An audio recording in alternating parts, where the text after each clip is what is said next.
Merhaba arkadaşlar, kanalımıza hoş geldiniz. Bugün sizler için Can Yaman'dan yepyeni haberler hazırladım. İlk projeleriyle dikkat çekti ama asıl patlamayı romantik komedi dizileriyle yaptı. İzleyici enerjisini sevdi, ekran onu benimsedi ancak Yaman burada durmadı. Kendi deyimiyle yerde kalmak bana göre değil ve gerçekten de öyle oldu.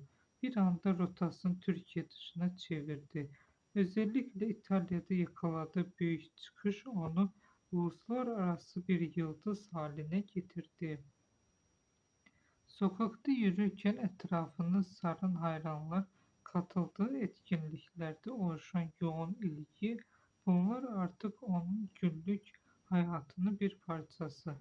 Ama işin bir de görünmeyen tarafı var. Disiplin, çalışma ve ciddi bir özveri. Can Yaman sadece oyunculuğuyla değil, fiziksel dönüşümüyle de sık sık konuşuluyor. Süren antrenmanlar, sık bir beslenme düzeni, bunların hepsi onun ekran önündeki imajının arkasındaki gerçek emek. Tabii ki magazin dünyası onsuz olmaz. Aşk hayatı, sosyal medya paylaşımları, yaptığı açıklamalar, her hareketi olay oluyor. İnsanlar konuşur, ben yoluma bakarım. Peki Can Yaman asıl farkı ne?